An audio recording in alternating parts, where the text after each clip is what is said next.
Ang Lakers malaki pa rin yung pangangailangan sa frontcourt lalo ngayon na nagpapakita ng negative performance itong si Ayton at hindi ganun kataas ang trust rating kay JJ Redick para dito kay Jackson Hayes bilang backup center. Isa pa yung pangangailangan nila sa perimeter defender din na pinaka-target ng mga to sa market. Ang problema kasi sa Lakers ngayon bago ang trade deadline, wala sila gaanong magagamit na malakas na asset na pwedeng i-offer sa ibang teams para makakuha ng center o 3-and-D guards na kailangan nila maliban na nga lang kung ilalagay nila sa trade itong si Reeves bilang asset. Pero base mismo kasi sa mga report na ang Lakers walang interes na bitawan itong si Reeves, naghahanda pa nga yung mga yan para sa big contract na pwede nilang ibigay kay Reeves sa free agency. Limitado rin yung mga to sa first round pick dahil ginamit din nila yan sa blockbuster trade ni Luka Doncic. Kaya mag-aantay pa yung mga yan ng ilang taon para makapag-involve ulit ng first round pick. Kaya may ilang draft pick swap lang yung mga yan na pwedeng gamitin sa trade involve para nga dito kahit may mga expiring contracts pa sila. Si Hachimura, Gabe Vincent, Maxi Kleber yung mga player na pwedeng ma-involve sa trade na pwedeng gawin ng Lakers. Habang si Dalton Knecht naman yung may rookie scale contract na pwede nilang isama sa package. Yan yung mga pwedeng gamitin ng Lakers bilang trade capital na pwedeng i-attach sa mga package para makakuha nga ang Lakers ng hindi lang basta role players, pwedeng bigger impact na makakatulong sa kanila sa contention. Pwedeng ma-open ngayon sa free agency yung target center nila itong si Walker Kessler sa Utah Jazz ngayong trade deadline, pero masyadong malaki ang asking price na hinihingi ng Utah Jazz dyan. Kakailanganin ng Lakers bitawan ang contract ni LeBron para i-match sa salary o gamitin si Austin Reeves bilang trade chips. Pero based sa mga report na lumalabas, ang dalawa talaga sa trade candidate ng Lakers, it's either Keon Ellis o Domantas Sabonis. Si Ellis kasi last month pa maingay na yung pangalan. Kahit sa mga commentaries at podcast, kahit sa mga analyst, yung pangalan niya talaga ang inuugnay sa Lakers, lalo na kapag pinag-uusapan yung problema ng mga to sa perimeter defense. Si Keon Ellis kasi sa Kings, inconsistent ang playing time at limited ang role sa rotation nila since na magbago ang direction. Kaya may mga teams na nagpapakita ng interes para makuha ang 3-and-D guard na to. Elite defender at efficiency rin na malaking bagay nga raw para sa team identity at pangangailangan sa Lakers.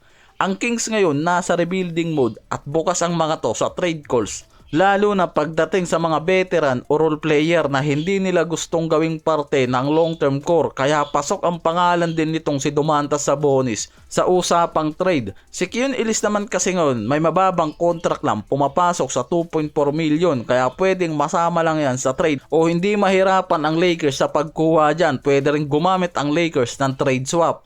Si Sabonis naman kasi pwedeng iwasan nga raw ng Lakers yan ngayon sa trade deadline. Based sa mga report dyan, yung malaking contract ni Sabonis na papasok sa 90 million sa dalawang magkasunod na taon mismo, ang iniiwasan kasi ng Lakers dahil sa salary cap at roster flexibility nila. Isa pa, ang Lakers mas priority nga ngayon na kumuha ng mga young player na magmamatch sa edad nitong si Luka. Si Sabonis kasi ngayon papasok na sa 30s para sa taon na to. Isang concern pa dyan ang depensa, lalo na sa rim protection at paint defense. Hindi ganong kadali sa mga teams na magbitaw o kumuha sa market o sa free agency dahil mababa ang market value ngayon sa parating na trade deadline, maliban na lang kung ang mga teams handang bitawan yung mga franchise player nila, tulad sa nangyari dito kay Trae Young sa Hawks na nakuha lang ng Wizards dahil sa mababang palitan. Parang panalong-panalo ang Wizards sa trade na yan na nakuha nila ang franchise player ng Atlanta Hawks nang hindi nagsasakripisyo ng mga big name sa roster nila, na pwedeng mangyari ngayon dito kay Ja Morant sa Grizzly. Base kasi mismo sa report ni Shams na ang Grizzly mismo ngayon ang nag-ready para mag-entertain ng mga trade offer sa ibang teams para kay Ja Morant.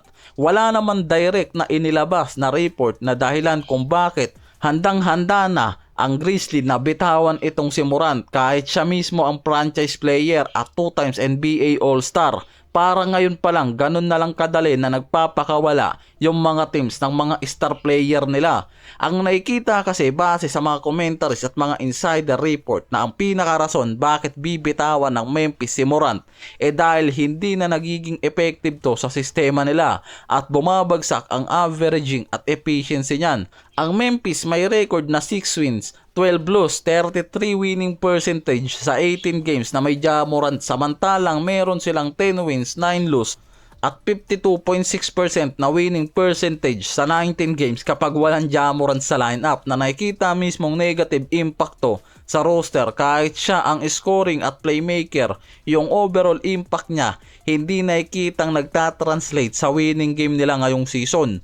Bumagsak rin ang efficiency at averaging niya ngayon mula sa peak niya noong 2021 to 2023. Dati kasi pumapasok sa 49% ang field goal niyan sa ilang season, tapos ngayong season bumagsak yan sa 40% na lang. Yung 3-point percentage niya na dati umaabot ng 40%, ngayong season naman bumagsak ng sobra mula sa 30%, halos 10% ang binaba. Yan yung significant drop versus sa career norms nitong si Morant ngayon, na mismong nakikitang dahilan bakit nagdesisyon na ang Memphis na bitawan siya sa trade market.